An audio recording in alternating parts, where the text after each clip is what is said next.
Please subscribe, like, share channel Malkeet Sir Maths Wala. Let's start video number 9. Hello everyone, welcome to my YouTube channel.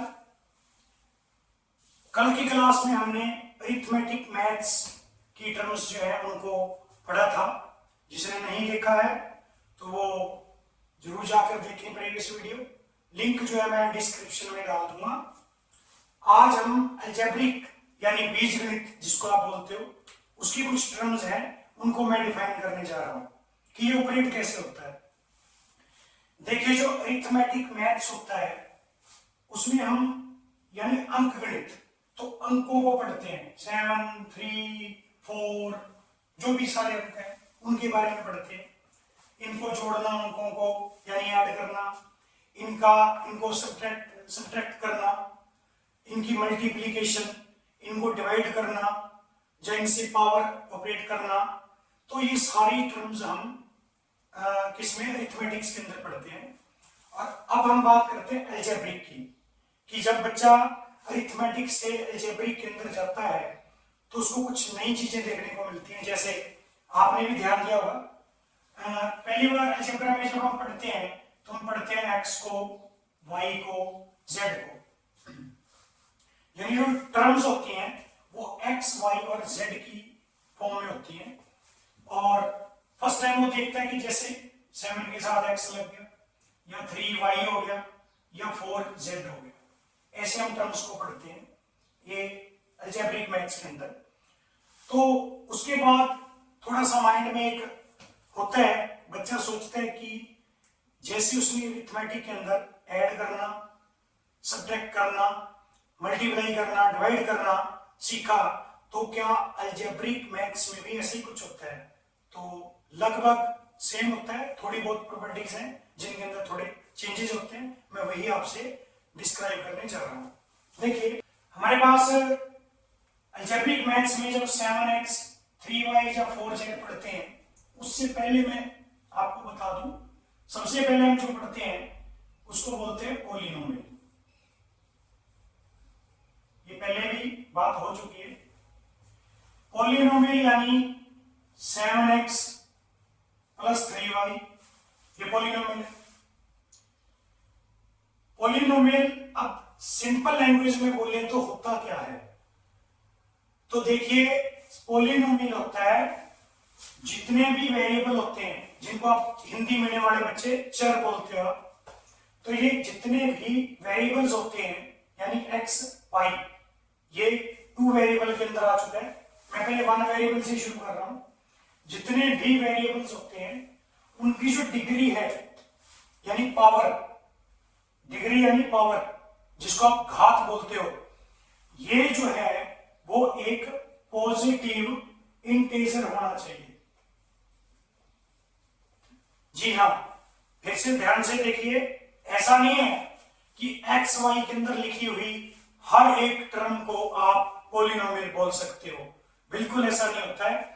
हम केवल उन्हीं terms को polynomial बोल सकते हैं जो टर्म्स में x, y, z या जितने भी हमारे पास इस तरह के जो पॉलिनोमियल टर्म्स होती हैं यानी x, y, z, जितने भी इस तरह के हमारे पास देखने के लिए जो वेरिएबल्स मिलते हैं, उनकी जो पावर है, वेरिएबल की पावर, ध्यान दीजिए, वेरिएबल की पावर यानी x की या y की या z की, इनकी पावर हमेशा क्या होनी चाहिए, पॉजिटिव होनी चाहिए. अगर मैं बात करूं कि मैंने लिखा 7x और इसकी पावर -2 है, इसको बोलते हैं 7x रेंज टू बी -2, जो इसकी पावर है, तो ये एक पॉलिनोमियल नहीं होता है. ये ध्यान रखना है.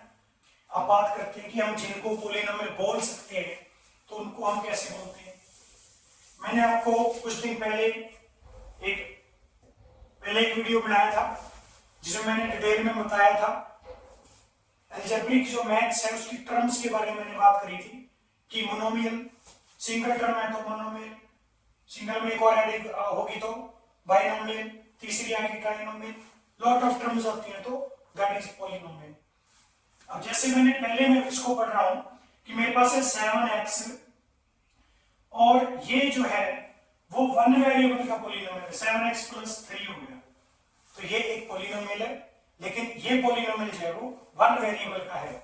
अगर मैं 7x के साथ y लगा दूं तो ये पॉलिनोमियल है लेकिन 2 वेरिएबल का हो गया। अगर मैं 7x 3y प्लस 4z लिखूं तो ये एक पॉलिनोमियल है और ये 3 वेरिएबल्स का हो चुका है। एक बात और, जब तक वेरिएबल की पावर 1 रहेगी, जब तक वेरिएबल्स की पावर 1 रहेगी तो इसको बोलते हैं लीनियर, यानी हिंदी में इसको रैखिक बोलते हैं, इसको बोलते हैं लीनियर। तो ये 3 वेरिएबल का एक पॉलिनोमियल है, ये 2 का है और ये 1 का है। टर्म्स 2 है इसमें लेकिन वेरिएबल 1 है। अब हम बात करें, साथ ही साथ ही मैं आपको इक्वेशन भी बताता जाऊंगा, क्योंकि इनको साथ ही साथ पढ़े तो जल्दी क्लियर होता है। अगर इसी 7x प्लस 3 इक्वल टू 0 आ जाए, देखिए इक्वल टू का सिंबल आएगा तो ही इक्वेशन पढ़ा जाएगा, बिना इक्वल टू के ये पॉलिनोमियल होता है। बड़ी आसान चीजें हैं, बस ध्यान दीजिए। इक्वल टू आ गया तो इक्वेशन है और बिना इक्वल टू के ये पॉलिनोमियल है। अब इसकी वैल्यू निकाल सकते हैं, इक्वेशन आएगा तो हम लिख कर सकते हैं सोल्व, और जहां भी सोल्व वर्ड होगा वहां वैल्यू निकलेगी किसकी, वेरिएबल की, मतलब x की वैल्यू। सिंपल है। अब इसके कुछ रूल्स हैं वो मैं अभी आपको डिक्लेयर करता हूं। तो इसी तरह से ये 1 वेरिएबल हो गया। अगर देखिए ये सोल्व हो सकता है, मैं एक बार करके दिखा रहा हूं। 7x इज इक्वल टू में 3 वहां जाएगा तो उसका सिंबल बदल जाता है, 7x के साथ मल्टीप्लाई कर रहा है और वहां जाएगा तो डिवाइड करेगा। ये लीजिए x की वैल्यू निकल चुकी है। इसी तरह से अगर 7x plus y equal to 0 हो तो अब क्वेश्चन उठता है, ये भी एक इक्वेशन है, तो क्या हम इसको सॉल्व कर सकते हैं? तो आंसर है बिल्कुल कर सकते हैं, लेकिन वेरिएबल कितने हैं? 2, तो इक्वेशन भी आपको 2 चाहिए। इसके ये भी एक पॉलिनोमियल है, 7x plus 3y plus 4z equal to 0। क्या यहां भी x y z की वैल्यू निकाली जा सकती है? तो आंसर है बिल्कुल निकाली जा सकती है, लेकिन कंडीशन है कि अगर 3 वेरिएबल हैं तो आपके पास ऐसी ऐसी इक्वेशन भी 3 होनी चाहिए, तो ही वैल्यू निकलेगी। पॉलिनोमियल को हिंदी में बहुपद बोलते हैं, हिंदी मीडियम के स्टूडेंट जो हैं उनके लिए ये थोड़ा ध्यान दें। अब मैं थोड़ा थोड़ा इसको डिस्क्राइब करता हूं। तो मैंने बताया कि पॉलिनोमियल लीनियर होता है, 1 वेरिएबल होता है, 2 वेरिएबल होता है, 3 वेरिएबल होता है एंड सो ऑन। लीनियर जो जैसे लीनियर पॉलिनोमियल होता है, लीनियर इक्वेशन भी होती है, जैसे मैंने आपके लिए लिखी थी कि 7x प्लस 3 इक्वल टू 0, ये एक लीनियर इक्वेशन है। लीनियर इक्वेशन का साथ ही साथ मैं ग्राफ की भी बात कर लेता हूं। हमेशा कभी भी 7x plus y plus 9 equal to 0, 1 है वेरिएबल, ये 2 वेरिएबल हो गया, वेरिएबल 2 हो चुके हैं लेकिन इक्वेशन अब भी लीनियर है। और चाहे अपने पास आगे भी हो 7x plus 4y plus 9 z is equal to 0, z is equal to 8, 3 variable है लेकिन लीनियर है। जब तक x, y या z जितने भी वेरिएबल्स हैं उनकी जो पावर है वो 1 रहती है तो वो लीनियर रहता है। और लीनियर का जब आप ग्राफ ड्रॉ करोगे तो हमेशा एक स्ट्रेट लाइन आएगी, वो डायरेक्शन कोई भी हो सकती है, कैसी भी लाइन हो सकती है, बट एक स्ट्रेट यानी एक सीधी लाइन आएगी, बिल्कुल स्ट्रेट लाइन। तो किसी भी अलग अलग डायरेक्शन हो सकती है, ये लीजिए ऐसी एक स्ट्रेट लाइन आएगी लीनियर की। उसके बाद मैं लीनियर के बाद बात करता हूं क्वाड्रेटिक, कि अपने पास x स्क्वायर और उसके बाद 7x प्लस 9 इक्वल टू 0, मान लो ये आ गया, या फिर x square plus 4y is equal to 3, ऐसा आ गया। इसका जब आप ग्राफ बनाओगे तो वो एक बनेगा पैराबोला, पैराबोलिक ग्राफ होगा, डायरेक्शन कोई भी हो सकती है, ठीक है, इसको पैराबोलिक बोलते हैं। यानी जैसे एग्जांपल, जब एक बच्चा दूसरे बच्चे की तरफ बॉल फेंकता है, तो जब वो बॉल फेंकता है तो जिस फोर्स के साथ बॉल जाती है एक जगह जाके वो स्टिल होगी और वहां से फिर वो दूसरे वाले के पास पहुंचती है।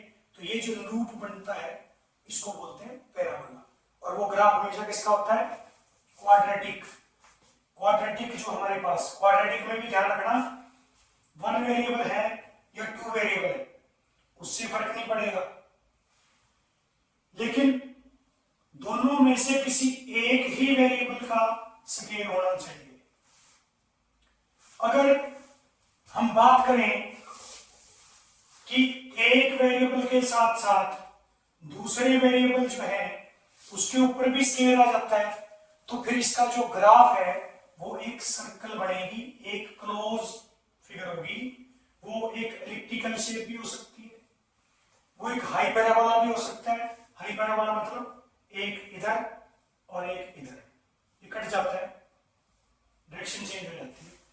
ये हायर क्लास में भी आते हैं, ये कॉन्सेप्ट बहुत अच्छे हैं और प्लस वन में पूरी डिटेल के साथ आते हैं।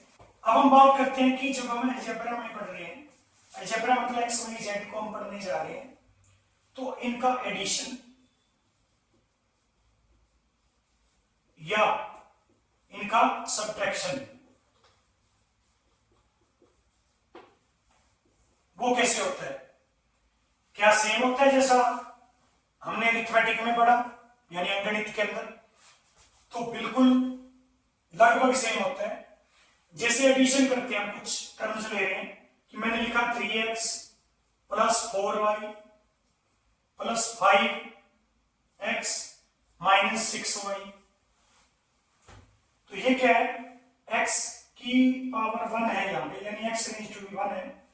3x जो है वो x वाले में जुड़ेगा, y वाले में जुड़ेगा या सब्ट्रैक्ट होगा।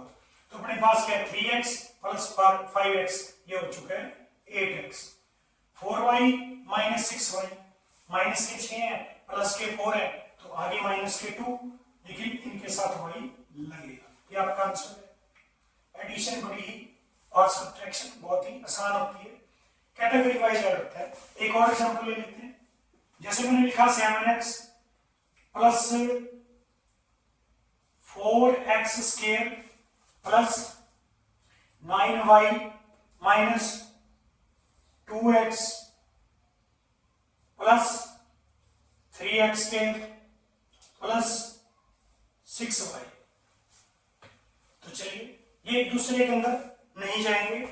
x वाला x वाले के पास जाएगा, x स्क्वायर वाला x स्क्वायर वाले के पास जाएगा, y वाला y वाले के पास जाएगा। ये जो है इनकी कैटेगरी को शो करता है। x ये 2x, 7 में से 2 गया तो 5x आ गया। 4x x स्क्वायर वाले 4 ये बैठे हैं, 3 ये पड़े हैं, टोटल हो गए 7। x स्क्वायर इनके साथ लग जाएगा, ये इनकी पहचान है एक तरह से।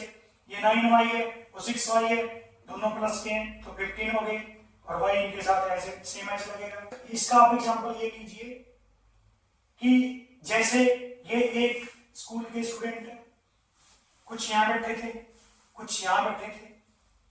ये दूसरे स्कूल के स्टूडेंट है, कुछ यहाँ बैठे हैं, कुछ यहाँ बैठे हैं। और ये तीसरी कैटेगरी के बड़े लोग हैं, ये भी बड़े लोग हैं, ये भी बड़े लोग हैं। अब जब ये आए तो इकट्ठे थे, कोई आगे आ रहा है कोई पीछे आ रहा है। बाद में एक सिस्टम ये कहता है, डिसिप्लिन ये कहता है कि ये स्कूल वाले बच्चे इकट्ठे बैठेंगे, अगर 2 चले गए हैं तो 5 बच जाएंगे, ये कैटेगरी वाले इकट्ठे बैठेंगे और ये। तो ऐसे करके जब आप ध्यान रखोगे तो अलजेब्रिक मैथ्स के अंदर टर्म्स को ऐड करना बहुत ही आसान होता है। चलिए अब बात करते हैं मल्टीप्लिकेशन की। मल्टीप्लिकेशन इन अलजेब्रा, अलजेब्रिक मैथ्स में मल्टीप्लिकेशन टर्म्स की कैसे होती है? बहुत आसान है। अगर मेरे को 3 को 3x से मल्टीप्लाई करना है, वही बात मैंने पहले भी बताया है, अलजेब्रिक मैथ्स में सिर्फ एक ही टाइप की कैटेगरी से मल्टीप्लाई करेगी। यानी 3 को 3 से मल्टीप्लाई करना है, 3 × 3 9, x बस अकेला है लग जाएगा साथ में। अगर हम 3x को 3x से मल्टीप्लाई करें तो वही बात, 3 तो 3 से करेगा, 3 × 3 9, x × x x का हो जाएगा स्क्वायर। इसकी पावर 1 है, इसकी पावर 1 है, ये दोनों 1 + 1 2 हो जाएगा। एक और एग्जांपल लेते हैं। एक तरफ 3x है, एक तरफ है 7x², तो क्या बढ़ेगा कैटेगरी वाइज? 3 × 7 21, x पावर 1 है, x के लिए पावर 2 है, x 1 × 2, x की पावर कितनी होगी? 3। पावर्स ऐड होती है, पावर्स जो है वो ऐड होती हैं। अब हम बात करते हैं, यहां पे अपने पास है 7x मल्टीप्लाई में 2y, तो क्या होगा? 7 को 2 से करेंगे तो 14 आएगा। x और y की मल्टीप्लाई क्या करेगी? इसकी पावर 1 है, इसकी पावर 1 है, तो ये है x × y, बस ऐसे आएगा। ये वो बात है कि ये दो बच्चे हैं, एक x है एक y है, और दोनों आपस में लड़ पड़े। अब टीचर ने कहा कि लड़ाई तो अच्छी बात नहीं है, चलिए हैंडशेक कीजिए और इकट्ठे बैठिए। तो ये दोनों टीचर को दिखाने के लिए इकट्ठे तो बैठे हैं, लेकिन एक दूसरे के अंदर घुल मिल नहीं रहे हैं, अंदर से इनके अंदर गड़बड़ है। तो बस इससे ज्यादा ये घुल मिल भी नहीं सकते, क्योंकि ये बहुत एक दूसरे के एंटी हैं। मैंने लिखा 3x मल्टीप्लाई में 4y मल्टीप्लाई में 2y³ 3 × 4 12 × 2 टोटल हो गया 24।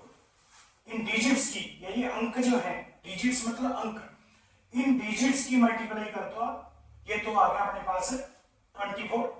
अब इनकी बात क्या करें? x है, y है और y³ है। x अकेला है, अकेला रहेगा, यहाँ y 1 है, वहां y 3 है, तो y के लिए कितना हो गया? 4 हो चुके। ये बहुत ही आसान होती है मल्टीप्लिकेशन जो है वो अलजेब्रिक मैथ्स के अंदर। डिवाइड इन अलजेब्रा, अलजेब्रा में डिवाइड कैसे करते हैं? आसान है, इतना कॉम्प्लिकेटेड नहीं है। जैसे मैंने लिखा 14x डिवाइड में 2, तो 14x बाय में 2 करते हो, ये इससे कट जाता है, 2 1 जा 2, 7 7x आपका आंसर आ चुका है। लेकिन मैंने लिखा 14x डिवाइड में 2x, तो 14x बाय में 2x, ये x से x कट हो जाएगा, आंसर आएगा 7। एक और एग्जांपल लेते हैं। मैंने लिखा 14x² और बाय डिवाइड में 2x है। ध्यान दें, 14x² डिवाइड में है 2x, सिंपल बात है, 2 से 14 कट होके 7 आएगा। x की पावर 1 है और ये x की पावर 2 है, तो ये पावर जाके कम हो जाएगी, तो एक x बचेगा। सिंपल है, जब ऐसे सोच लो, एक x है, ऊपर 2x है, एक x कट गया, एक बच गया, क्योंकि x² का मतलब है, x² का मतलब है 2 बार x की मल्टीप्लाई, 2 बार x, तो एक कट गया, बच गया। एक और एग्जांपल लेते हैं अपन, कि हमारे पास है 14x डिवाइड में 2x², ये लीजिए। अब ये क्या होएगा? 14x डिवाइड का, ये लीजिए लगा दिया, 2 से 14 कटेगा, 7 आएगा। अब ऊपर 1 है और नीचे 2 है। रूल तो ये कहता है कि नीचे जो x बचेगा, लेकिन आंसर कई बार ऐसे किया जाता है। वो क्यों होता है? क्योंकि ये x जब ऊपर जाएगा तो उसकी पावर माइनस हो जाएगी। क्यों ऐसा? क्या है कि डिवाइड के अंदर एक रूल है कि जो वेरिएबल होता है उसकी जो पावर्स होती हैं, यहाँ 1 है, ऊपर 1 थी, पावर 1 थी, नीचे 2 थी, नीचे वाली पावर को ऊपर लेके जाएंगे तो ऊपर जाके माइनस होगी। मल्टीप्लाई में पावर प्लस होती है, डिवाइड में पावर माइनस होती है। उसको आप चाहे नोमिनेटर में इकट्ठा कर लो, चाहे डिनोमिनेटर में। यहाँ मैंने कहाँ इकट्ठा किया? डिनोमिनेटर में, नीचे भेजा, फिर यहाँ मैं ऊपर लेके गया। तो x के लिए कितना बचेगा? ये लीजिए, डायरेक्ट लगा दो, ऐसे लिख दोगे तो भी ठीक है, ऐसे लिख दोगे तो भी ठीक है। अलजेब्रिक मैथ्स में इक्वेशन के एक और टर्म, 7x + 3x = 9x, और प्लस की अगर हम बात करें तो यहां पे 5 ले लो।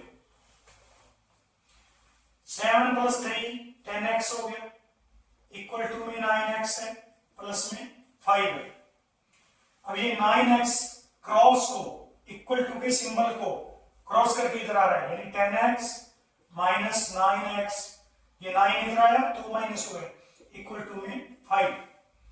अब ये 10 में से 9 गया तो 1 आएगा, इक्वल x की वैल्यू आ चुकी है। एक और एग्जांपल, बच्चे यहाँ पे गलतियां करते हैं, अक्सर बच्चों को बड़ी प्रॉब्लम रहती है। देखिए स्टूडेंट्स, अगर मेरे पास लिखा हुआ है 7x प्लस 3x या 3y, मेरे पास लिखा हुआ है 7x माइनस 3y, तो मैं अगर 3y को आगे लिखूंगा, 7x को पीछे लिखूंगा, तो इनके सिंबल साथ लिखे जाएंगे, यानी 3y माइनस का है और 7x प्लस का है। हम ऐसा लिख सकते हैं, कोई फर्क नहीं पड़ता। लेकिन अगर 7x minus 3y equal to 0 हो, तो 7x, ये 3y वहां जाएगा, तो इसका सिंबल तब चेंज होता है जब आप इक्वल टू के सिंबल को क्रॉस करते हो। इक्वल टू एक पुल है, सिंपल सी बात, एक ब्रिज है ये, जब इस ब्रिज को आप क्रॉस करोगे तो ही सिंबल चेंज होगा। आप एक तरह से एक दूसरे वाले एरिया में जा रहे हो, जब आप दूसरे एरिया में जाओगे तो होता है ना चेंज। खुद के एरिया में रहकर थोड़ा कोई चेंज होता है, वो तो जैसा है वही रहेगा, 3y तो 3y माइनस करेगा, तो ये वहां गया तो इसका सिंबल चेंज हो गया। अब x के साथ 7 क्या कर रहा है, मल्टीप्लाई। यस बिल्कुल, 7 इंटू एक्स मैंने स्टार्टिंग में सिखाया था, दैट इज 7x, इससे ज्यादा इकट्ठा हो ही नहीं सकता ये। 7x के साथ क्या कर रहा है, मल्टीप्लाई। क्रॉस के सॉरी इक्वल टू के सिंबल को अगर कोई क्रॉस करेगा तो डिवाइड होगा, ये x यही रहेगा, ये 7 यहाँ मल्टीप्लाई है, वहां जाके डिवाइड होगा, 3y बाय 7 हो जाता है। इक्वल टू यानी इक्वेशन के कुछ रूल्स हैं। जो टर्म लेफ्ट में पॉजिटिव है, अगर वो राइट में जाती है तो नेगेटिव हो जाएगी। सेम अगर कोई राइट में नेगेटिव है तो इधर आके पॉजिटिव हो जाएगा, या पॉजिटिव है तो इधर आके नेगेटिव हो जाएगा। अगर कोई टर्म यहाँ मल्टीप्लाई कर रही है तो वहां जाके डिवाइड करेगी, और अगर कोई डिवाइड कर रही है तो वहां जाके मल्टीप्लाई करेगी। यानी इसी क्वेश्चन में अगर x bye 7 equal to 3y होता तो x इक्वल टू में 7 क्या कर रहा है, डिवाइड, वहां जाएगा तो मल्टीप्लाई करेगा, 7y इंटू 7, 21y आपका आंसर x की फॉर्म में ये लीजिए।